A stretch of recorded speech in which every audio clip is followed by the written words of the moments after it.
Hello, this is John Klein III of episode 194 of Shadow and Flame of Magic, your premier Kitty Pryde, Lockheed, and Magic podcast. And today we're going to review Exceptional X-Men 13, Ultimate Wolverine 9, Ultimate Spider-Man Incursion 4, and One War Under Doom 7. So let's get into it. And we're going to have spoilers for all these titles. So be forewarned and foretold.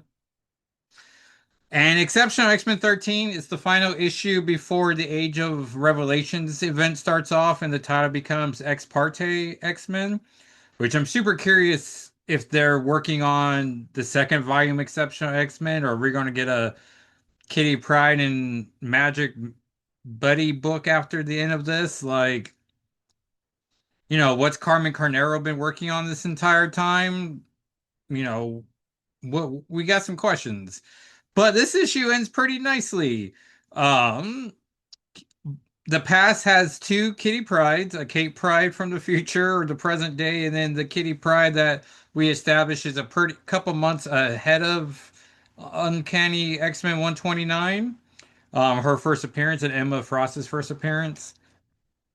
I thought for sure the issue was going to end with like a little, you know, beep going off on Cerebro or whatever the Hellfire Club Cerebro was, where they would gotten a notification like, hey, there's some mutants in Chicago, go go go, or Deerfield, Illinois. And um but yeah, so Kitty sees that Bronze, Melee, and Axel are talking to Kitty. I probably should say Kate for the distinctions of this. Um and so Kate sees them chit-chatting. She understands they got everything under control and walks away. Turns out some Sentinel-shaped dogs show up and start attacking them. They take out the two of them pretty easily, and then the third robot goes through Kitty, and she thankfully phases, and we get established that this was the very first time she ever used her powers. And maybe it would have been a fun connection and make them like, hey, my powers are like yours, Melee. But they don't have that scene. But they take care of her. They're gonna walk her home to make sure nothing weird happens. And then Kate and Cat or Bronze catches up to Kate, who's just on a swing set, which is pretty nice. As whenever like Walker D's on swings, and I'm like, wow, swing. I'm like, no, what swinging's fun, no matter what the age. And Bron and Emma's being able to use telepathy from the future. And so she's guiding her like, "Yo, yeah, Kate's over here." And Bronze is like, "Well, it's important for me as she found me, and so I need to find her," which is a great bookend to Exception X-Men 1. And they talk about it. Kitty has regrets, as anyone would with how traumatic her last 5 years have been. But now she has the opportunity to rewrite history. She's not going to do that, which I wonder what rewriting history even would consist of. Like, telling her to like, hey, two old people from university competing in universities are gonna show up and tell you like offer you free scholarships. Don't take either of them. Or will she just take a fight straight to the Hellfire Club and like just wreck the place? And then take it to the Xavier Institute and just wreck them. But she chooses like, no, the life choices I've made, these are the choices I've made. They made me who I am. I'm thankful for who I am. But yeah, during some darker times, I'm gonna have some doubts of or regrets. And so, um, Kate goes back to the future, and Bronze catches up to Melee and Axo, and it turns out the Sentinel dog sent off a alert. And so we get an old school Sentinel shows up to the Pride household and they destroy it pretty easily. And then they go to the future, back to the future, if you will. And when Kate gets back, Ironheart has a great moment where she calls her Captain Kate, and we're like, oh, that's from Champions Volume 4, Issue 4. I love that. And the kids show back up, and everyone's just like, we did it, everyone. I would have loved a Lockheed reference, but hey, issue 10, right? Literally, Carmen Carnero drew Lockheed and then was like, I'm off this title. And everyone's like, oh, okay. Um, and I'm sure she'll be on part of a hot new title anyways. Tom Brevoort has stated that Age of Revelations ends in December. Everything is pretty much a three-issue arc. And in January, brand new year, brand new X, and we'll see what titles. He said some titles will come back as is, some will come back with a different direction. Some and all new series will be launched. So we'll just have to see where we go from there. And then we have Ultimate Wolverine 9, which I got in the mail today, which is very nicely timed. I have a slight complaint I'm doing online on Blue Sky about how Marvel really needs to get better about showing which covers during the solicitations. Because they usually, they announce the solicitations. That's a hard word to say at least three times. Um, and, then my DCBS order is required at the beginning of the month, or at least you can start placing at the beginning of the month. But then you have that extra month to reveal the rest of the variants, and then we don't even get any. And so this was one of the covers I was successfully able to get. I'm trying to get Exceptional X-Men 13. That's a homage cover to Uncanny X-Men 153, the fairy tale issue, but it has Lockheed on the cover. So I'm like, come on, please get that. I would have bought that.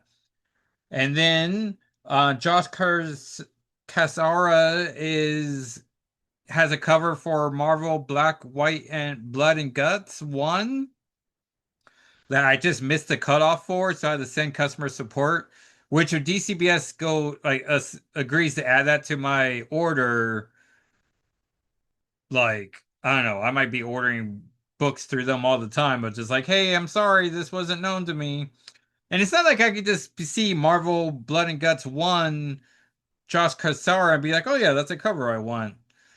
I mean, I'm on a budget still. I need to be told like an incentive of like, yeah, Kitty Pryde's on here. She's dressed as a cool skeleton phasing through a wall. Like, yeah, I want that cover. Give me that cover, please.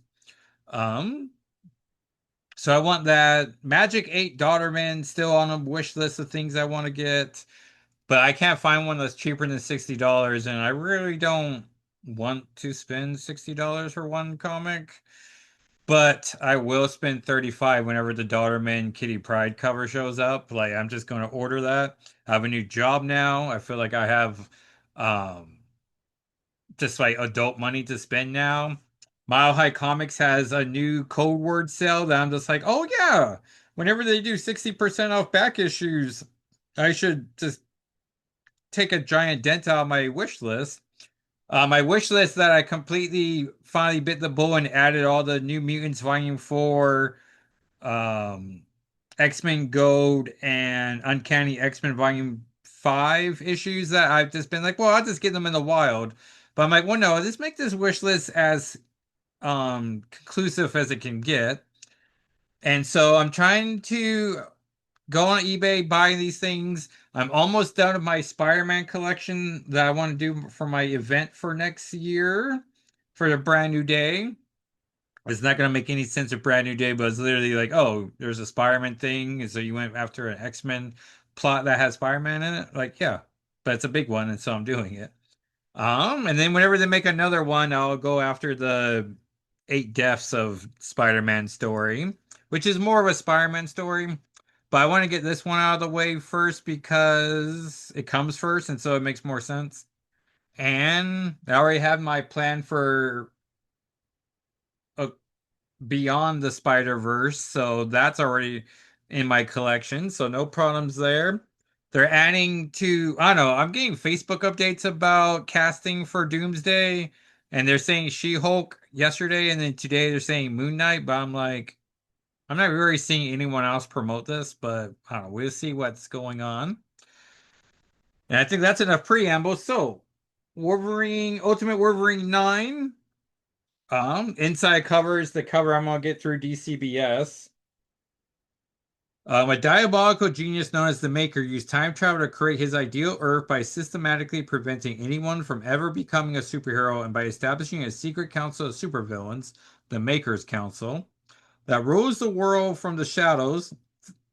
Three of those council members, Colossus Magic and Omega Red, run the Eurasian Republic, one of two places in the world for all known mutant activity. Though their government's top secret division, Directorate X, headed by Dr. Olyanya Prostrovich, and designed to exploit the unique genetic powers exhibited in mutant kind, they turned the mutant known as Logan into their most lethal weapon, the brainwashed Winter Soldier. However, Logan's programming was broken after he reunited the group of mutant freedom fighters known as the Opposition, taking the name Wolverine. After losing the members Beast and Abigail Brand during a mission against one of Dr. Postovich's mini experiments, Logan and Opposition launched their next attack. We'll jump to the end for the creative team. So this is written by Chris Condon, artist Alessandro Capuccio, color artist Brian Valenza, and letter VC's Corey Pettit. And this cover variant covers by Francisco Mobile and Marino Denzizio. So that's pretty cool. And so our cast is Sprite, otherwise known as Kitty Pryde. And we get a cool Sentinel coming in and lands at the Sentinel Master Mode base, but they're detecting something's wrong about it. And we see. Oh, and then we go back in time to yesterday, where Forge is working on said Sentinel, and we see Ultimate Sprite's feet, and then that's all I really need in a comic to get me to buy it. And so Forge is explaining, actually, it's Daniel, and he is talking about the Forge program, and I'm sure the acronym stands for something, but they don't get into it.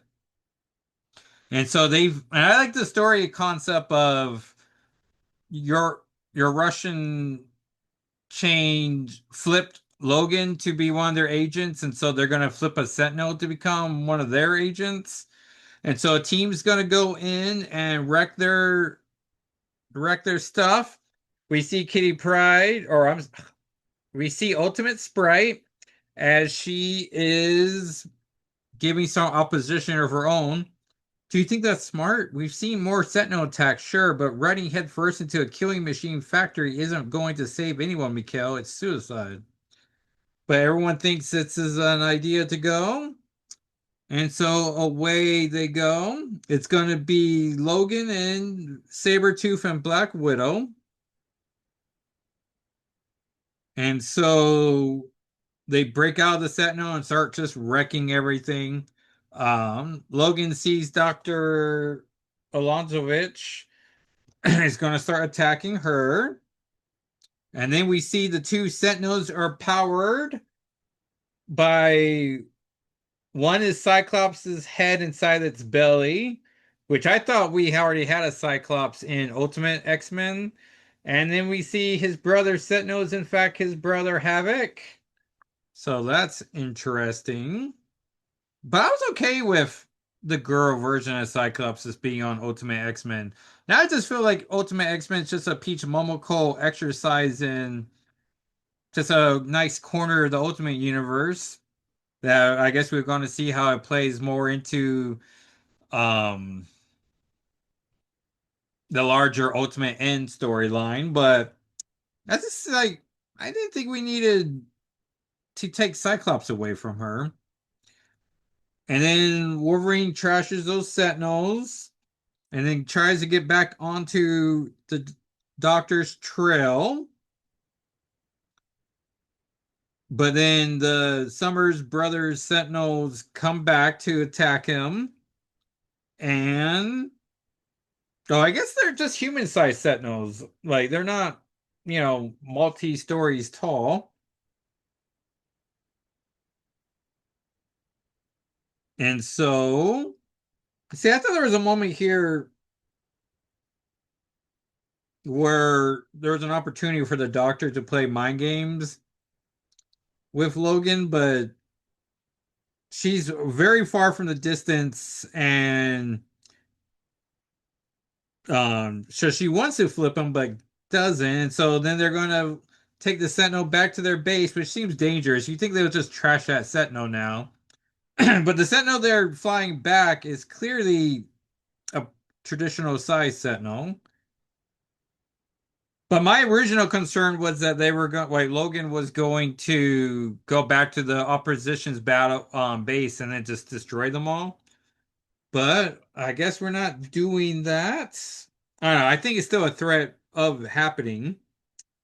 But that was Ultimate Wolverine 9.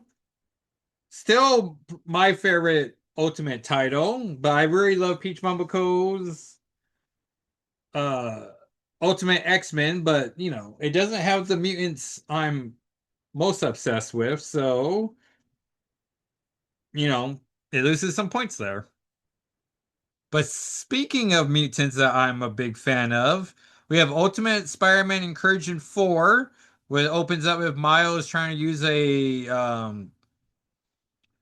language app to communicate with Maystorm, as he doesn't know too much Japanese and she doesn't know too much English, and so there's just a delay. But we keep having moments of them sharing the same expressions, like they both think something's cool, so he says cool and she says cool in Japan or Japanese, excuse me. And then and so they're still trying to chase his sister Billy. He's been on this earth for a long time now, like weeks or months, and maybe just weeks. But he's starting to get memories of his original Ultimate Universe, and um and those memories are making him sad because he's just remembering all of his lost friends, which I would have loved an original Ultimate Shadowcat reference, but I'm asking way too much of everyone.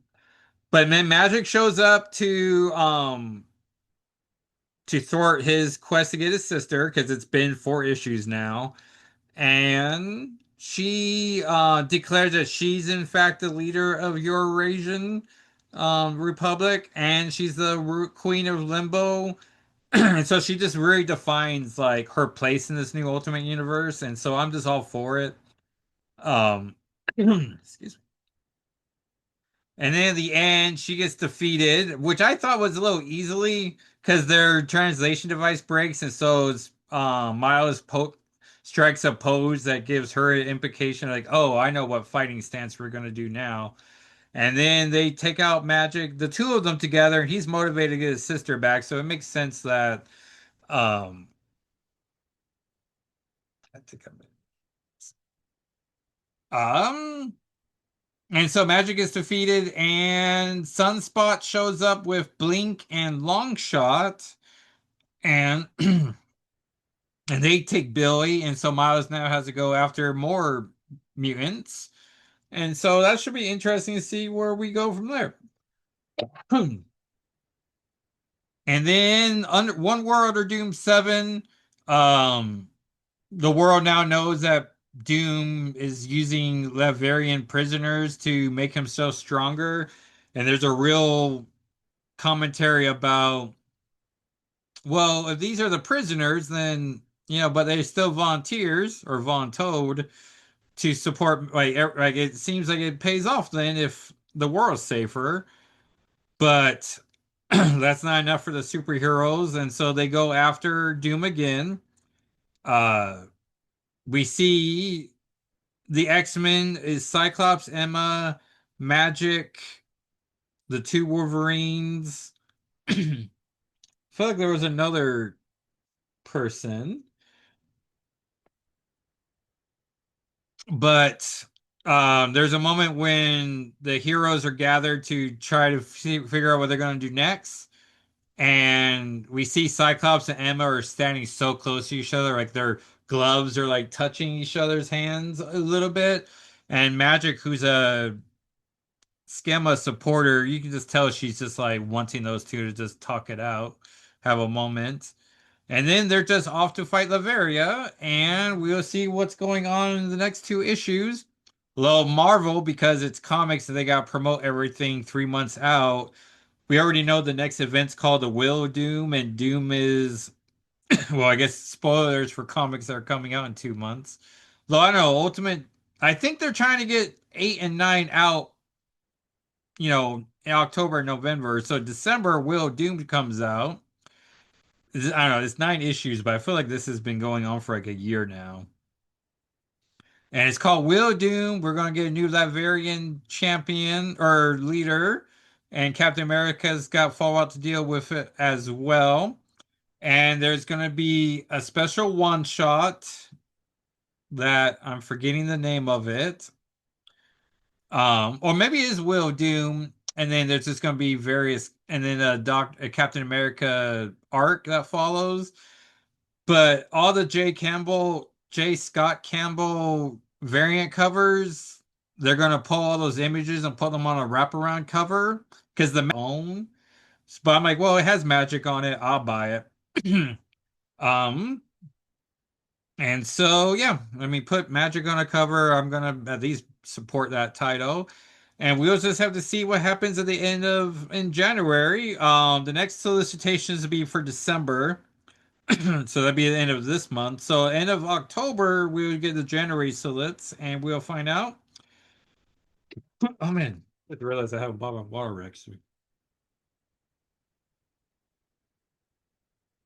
And this month or out in a couple of weeks, we're gonna get. Oh no, I won't spoil it. I'm still waiting for the November Batman Deadpool crossover to give me a cover that I'm like, I will love, absolute.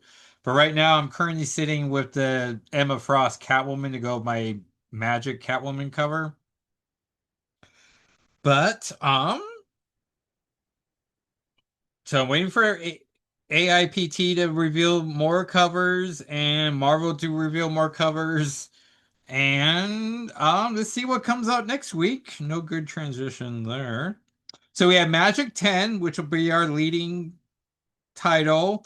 It's also going to be the last issue, so we'll see how that concludes. Then we have Deadpool Batman 1, which we got two covers of. Batman Walker D went with the Scotty Young Batman Deadpool cover. Then I'm getting the Magic Catwoman, as said, by Artium, I think is the artist name. And then we have Uncanny X-Men 21 that I purchased because it has them at a convention, and one of the covers, one of the people in attendance clearly looks like a Kitty Pryde wearing like a Firefox or Star Fox costume, but with like a plushie on her shoulder. And so I'm like, well, I'll buy that because I couldn't tell if it was a Lockheed or not, but I'm like, it's close enough. I'll buy it. Why not? Predator Kills the Marvel Universe 2, which is supposed to be the X-Men issue. So we'll see if Magic or Kitty shows up in that. Then if not, I'll just give the copy to Walker D. Keep building his collection. Phoenix 15. So we'll get more information about those previous Phoenix hosts, and if it's the real Rachel and the real Quentin, or are they all fake like Hope Summers? Uh, Marvel Zombies Red Band 1. Check it out to see if Magic or Kitty or Lockheed show up in that. And then Deadpool Wolverine 9. So pretty solid week of comics. Um I've been uploading videos on my YouTube channel at Jackal SII for as Marvel Rivals Season 4 has started, and they have launched on the PS4, so I'm just playing it. I cannot tell anything. I mean, I wouldn't have anything to gauge it from, but the game's been running on the PS4 with no problems. Last night I played as Magic for like a full hour, uploaded the video, and then did like a how to play as Magic. And it turns out her one move you can charge up and then throw her Soul Sword. So I'm like, oh shoot, I never even thought to do that. But I've been playing as Jean Grey or the Phoenix as I really want to get someone to play a Star Lord and then do the Kitty Pryde dialogue that happens between the two of them. And I don't know. There's only been one person on YouTube that actually has the conversation captured, and they were Starfire or Star Lord, but I'd rather just only play as mutants. So I'm like, well, let me play as Jean. And then, but the one time I did play as Star Lord because someone else had already picked Jean, and so I was just like, well, great, this is gonna be the moment.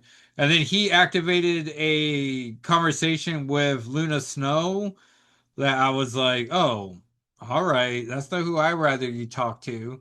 And so my plans is just keep playing as Jean or Star Lord and having that happen, and then I'll play as someone else. But I got victories as Star Lord and Phoenix, and two victories as Magic, so I'm doing it, though I'm not making any progress in the Battle Pass, which I've opted to not purchase. Like, I'm not going to buy anyone until Kitty Pryde shows up in the game, and then she'll get all my monies.